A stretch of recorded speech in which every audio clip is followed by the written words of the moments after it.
Hello అందరికి. అందరూ కూడా నెక్స్ట్ బ్లాగ్ కోసం వెయిట్ చేస్తున్నారు కదా. సో ఇప్పుడైతే నేను ఢిల్లీ ఎందుకు వచ్చాను అనేది చెప్తాను. సో ఇక్కడైతే ఫస్ట్ లేవంగానే మనకి టూత్ బ్రష్ కానీ షవర్ క్యాప్ మొత్తం A to Z అన్నీ ఇక్కడే ఉంటాయి అన్నమాట. సోపు అన్నీ ఇక్కడే ఉంటాయి. మనం ఇంకా తెచ్చుకొని అవసరం లేదు, ఎందుకంటే ఇవన్నీ కూడా మనకి లగ్జరీ రూమ్స్ కదా. సో బెనిఫిట్స్ అన్నీ కూడా ఈ విధంగా ఉంటాయి అన్నమాట. సో నేనైతే ఫస్ట్ లేవంగానే బ్రష్ చేసేసాను. ఆ తర్వాత ఇంకా రెడీ అయిపోయాయి, ఎందుకంటే నాకు టైం అస్సలు లేదు. ఎర్లీ మార్నింగ్ 6:30 కల్లా కిందకి వచ్చేయమని చెప్పారు రిసెప్షన్ దగ్గరికి. సో ఇక్కడైతే బాతింగ్ ఒక దగ్గర, వాష్రూమ్ ఒక దగ్గర అండ్ టబ్ ఒక దగ్గర ఇలా ఫిక్స్ చేసి పెట్టుకున్నారనమాట. సో కాకపోతే నేను ఇంకా స్నానం చేసేసి వెళ్ళిపోదాం అనుకున్నాను. స్నానానికి అయితే నాకు అసలు హాట్ వాటర్ కావాలనిపించింది, ఎందుకంటే రూమ్ మొత్తం చాలా చల్లగా ఉంది. సో అది అయిపోయిన తర్వాత నేను ఇంకా కిందకైతే వచ్చేసాను. ఇక్కడికి వచ్చి చూస్తే అబ్బబ్బా, నాకైతే కళ్ళు చెదిరిపోయింది, అంతలా అనిపించింది. అసలు అది కిచెనేనా అనిపించింది. ఒకసారి చూడండి, మొత్తం మీకే అర్థమైపోతుంది ఎలా ఉందంటే అవసరం. అసలు నిజంగా నాకు రెండు కళ్ళు సరిపోలేదు.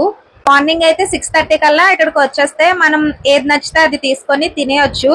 సో ఇక్కడైతే నార్త్ ఇండియన్, సౌత్ ఇండియన్ ఎలా అంటే చాలా రకాల మంది వస్తారు కదా. సో మనం ఏంటని మనం తెలుగు వాళ్ళం కాబట్టి మన కోసం పరవన్నం, పులిహోర ఇలాంటివి చాలా పెట్టారనమాట. సో నేనైతే పావు బజ్జీ వేసుకొని తిన్నాను. ఫస్ట్ అయితే ఇదంతా కూడా ఎలా ఉందని చెప్పేసి చూశాను.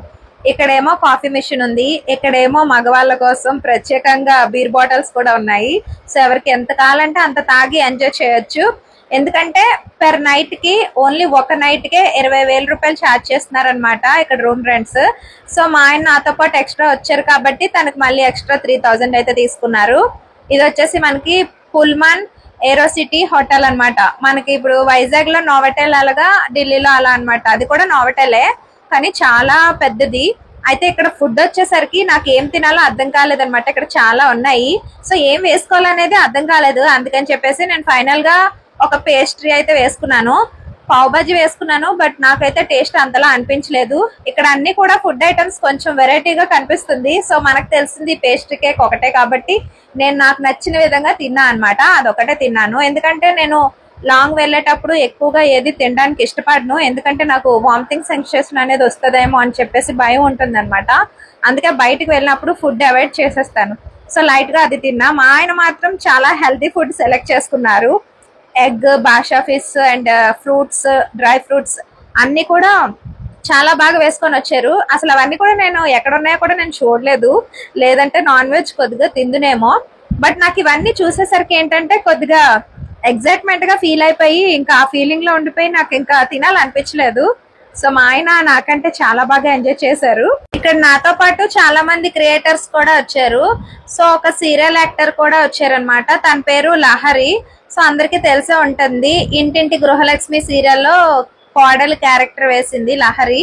సో తను కూడా వచ్చింది. సో తనతోని కూడా కొంచెం మంచిగా మాట్లాడాం. తను కూడా వచ్చి చాలా బాగా ఫ్రెండ్లీగా మాట్లాడింది మాతో కూడా. సో ఒకరినొకరు ఫాలో చేసుకున్నాం. అక్కడ క్రియేటర్స్ అందరూ కూడా ఒకరినొకరు ఫాలో చేసుకున్నారు. సో ఇది ఎందుకంటే ఒక గ్యాదరింగ్ అన్నమాట. నెస్ట్లీ, మనకి నెస్ట్లీ సెర్లాక్ కంపెనీ ఉంటుంది కదా, నెస్ట్లీ సెరిగ్రో అని చెప్పేసి ఒక ప్రోడక్ట్ లాంచ్ అయింది. సో దానికోసం ఒక ఈవెంట్ అన్నమాట. ఇక్కడ నాకు ఫస్ట్ మా ఆయన టైం అయిపోతుంది, పైకి వెళ్ళి వెంటనే నీ లగేజ్ తెచ్చేసుకో అని చెప్పి అన్నారు. సో నన్ను ఒక్కరి దాన్నే పంపించారు అనమాట. నాకైతే చాలా భయం అనిపించేసింది, బట్ నేను అలానే వెళ్ళి తెచ్చేసుకున్నాను. నా హ్యాండ్ బ్యాగ్ అండ్ మా ఆయన ఒక్కరినే అక్కడ వదిలేసి నేనైతే బయలుదేరిపోయాను ఈవెంట్ కి. కాకపోతే ఇక్కడ స్టోర్ విజిట్ కాబట్టి అంటే మనతో పాటు వచ్చిన వాళ్ళని అలౌ చేయరంట.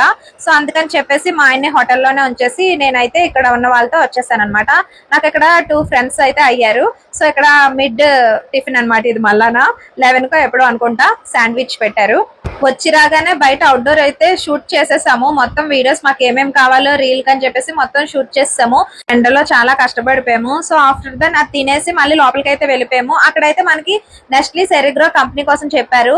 వాళ్ళు ప్రొడక్ట్ ఎలా మ్యానుఫ్యాక్చరింగ్ చేస్తారు, ఎంత హైజీనిక్ గా చేస్తారు, దానివల్ల మనకి బెనిఫిట్స్ ఏంటి మన పిల్లలకి అని చెప్పేసి, గ్రోత్ ఎలా ఉంటుంది, బ్రెయిన్ డెవలప్మెంట్ ఎలా ఉంటుంది అని చెప్పేసి చాలా వివరంగా క్లారిటీ ఇచ్చారు అండ్ ప్లస్ చూపించారు కూడా.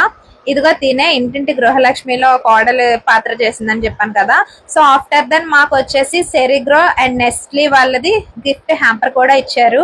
అండ్ అదంతా అయిపోయిన తర్వాత నేనైతే వెంటనే 4:30కే బయలుదేరిపోయాను. అందరికంటే అరగంట ముందే నన్ను అయితే పంపించేశారు. ఎందుకంటే నాకు మళ్ళీ రిటర్న్ ఫ్లైట్ వచ్చేసి 7:55 అంటే 8కి ఉందనమాట. అందుకే నన్ను చాలా త్వరగా పంపించేశారు. అక్కడ ఎంత బాగా చూసుకున్నారంటే కేరింగ్. ఇక్కడ నేను ఎయిర్పోర్ట్ లో ఎక్కిన దగ్గర నుంచి అక్కడికి వెళ్ళి దిగి క్యాబ్ బుక్ చేసుకొని వాళ్ళే అన్ని A to Z వాళ్ళే చేశారు. నాకైతే ₹1 కూడా ఖర్చు అవ్వలేదు నా పరంగా అయితే మాత్రం. సో మా ఆయన పెట్టుకున్నారు, కానీ నా పరంగా అయితే ₹1 కూడా ఖర్చు లేకుండా వాళ్ళు అంత కేరింగ్ తీసుకున్నారు. నిజంగా ఇలాంటి ఈవెంట్ బ్రాండ్ ప్రమోషన్స్ చేస్తే ఇంత బాగుంటుందా అని అనిపించింది నాకైతే. సో ఇదైతే ఢిల్లీ ఎయిర్పోర్ట్. నేను అనుకున్నా విశాఖపట్నమే చాలా పెద్దది, ఇంత పెద్దదా అని అక్కడ ఫీల్ అయ్యా. ఇక్కడికి వచ్చి చూస్తే బాబోయ్, ఇప్పుడైతే మేము బోర్డింగ్ పాస్ తీసుకొని లోపలికి వెళ్ళిపోయాము.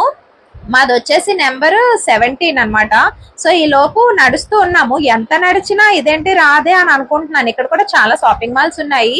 అసలు నేను ఎంత దూరం నడిచానో తెలుసా, ఒక 2 కిలోమీటర్స్ అయినా ఉంటది, అంత దూరం ఉంది ఆ 17 నెంబర్ బోర్డింగ్. అగో చూడండి, మా ఆయన అయితే వెళ్ళిపోతున్నారు నన్ను వదిలేసి.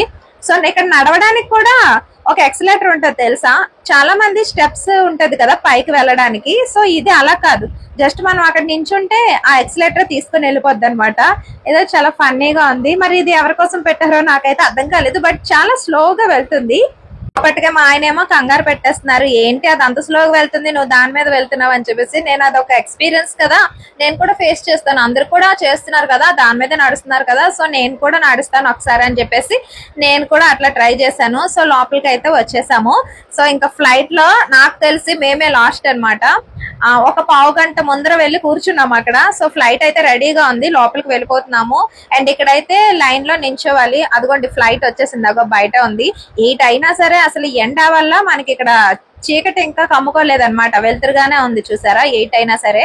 సో ఫైనల్లీ ఇన్ టైం కి అయితే మేము చేరిపోయాము ఫ్లైట్ ఎక్కడానికి. సో ఆఫ్టర్ దెన్ లోపలికి అయితే వెళ్ళిపోయాము. అమ్మయ్య ఇంటికి వెళ్ళిపోతున్నాం అని చెప్పేసి చాలా హ్యాపీగా ఫీల్ అయ్యా. సో ఫైనల్లీ మొత్తం అంతా కూడా హ్యాపీగా జరిగిపోయింది. వీడియో నచ్చితే లైక్ చేసి సబ్స్క్రైబ్ చేసుకోండి.